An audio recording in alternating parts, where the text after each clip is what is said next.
Sidang perkara yang menyeret terdakwa Isa Zega kembali digelar di Pengadilan Negeri Kepanjen, Kabupaten Malang pada Selasa 22 April 2025. Sidang yang digelar di Ruang Garuda kali ini dengan agenda mendengarkan keterangan saksi ahli Agus Surono, Guru Besar Hukum Pidana dari Universitas Pancasila Jakarta Selatan. Sidang yang dipimpin oleh Ketua Majelis Hakim Ayun Kristianto, saksi ahli Agus Surono memberikan pendapat mengenai pasal dakwaan dalam kasus dugaan pencemaran nama baik terhadap pemilik MS Glue, Sandi Purnamasari. Dalam hal ini, jaksa diketahui menjerat terdakwa dengan pasal 27A dan atau pasal 27B ayat 2 huruf A Undang-Undang Nomor 1 Tahun 2024 atau Undang-Undang ITE. Menurut Agus Surono, pada dasarnya, perbuatan seseorang yang dengan sengaja dan tanpa hak mendistribusikan dan atau mentransmisikan informasi dan atau dokumen elektronik dengan maksud untuk menguntungkan diri sendiri atau orang lain secara melawan hukum, memaksa orang dengan ancaman kekerasan dan ancaman pencemaran nama baik adalah perbuatan yang dilarang dalam pasal 27B Undang-Undang Nomor 1 Tahun 2024.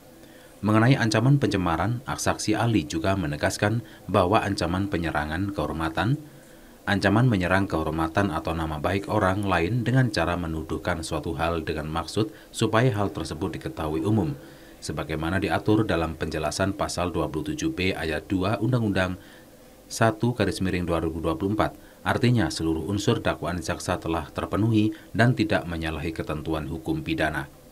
Dalam persidangan, saksi ahli juga ditunjukkan video dan tangkapan layar percakapan oleh JPU. Menurutnya, unsur-unsur pidana harus ada dan terpenuhi secara kumulatif. Di dalam video yang sudah disebarluaskan melalui media sosial oleh terdakwa, jelas terlihat dan terdengar Isa Zega menyebutkan beberapa kata dengan penekanan dan diantaranya Sandi Soundtesip, kondisi sedang hamil, penyebutan brand kecantikan dan beberapa ungkapan lainnya. Mengkualifikasi suatu perbuatan yang berkaitan dengan informasi elektronik atau dokumen elektronik sebagaimana dakwaan dalam pasal 27 ini adalah setiap orang dengan sengaja menyerang kehormatan atau nama baik orang lain dengan cara menuduhkan suatu hal dengan maksud supaya hal tersebut diketahui umum dalam bentuk informasi elektronik atau dokumen elektronik yang dilakukan melalui sistem elektronik. Pasal 27A ini dilihat dari norma yang tadi saya sudah bacakan, unsur-unsurnya yang pertama adalah setiap orang yang mengacu pada subjek yang melakukan satu perbuatan sebagaimana dimaksud dalam 27A. Kemudian ada unsur yang berikutnya yaitu dengan sengaja. Sengaja di sini menunjuk kepada unsur kesalahan. Sengaja apa? Sengaja untuk menyerang kehormatan atau nama baik seseorang. Kemudian sengaja menyerang kehormatan dan nama baik orang lain itu dilakukan dengan cara menuduhkan sesuatu hal. Artinya menuduhkan sesuatu hal di sini adalah tidak sesuai dengan apa yang sebenarnya. Artinya tidak sesuai dengan keadaan atau tidak sesuai dengan apa yang sebenarnya terkait dengan sesuatu hal tadi.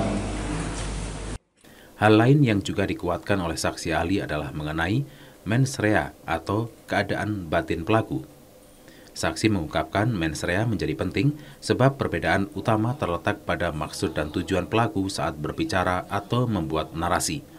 Saksi ahli menambahkan, dalam pasal Undang-Undang ITE, yaitu pelaku yang menyampaikan ancaman kekerasan harus memiliki niat untuk membuat korban merasa takut, cemas, atau khawatir akan terjadi kekerasan. Sedangkan pasal 27A tentang penyerangan kehormatan nama baik mengharuskan perbuatan dilakukan dengan sengaja untuk merendahkan atau merusak nama baik atau harga diri orang lain. Saat ditemui awak media, saksi ahli tidak banyak memberikan komentar dan semua diserahkan kepada majelis hakim. Dari Kabupaten Malang, Max Munir ATV melaporkan.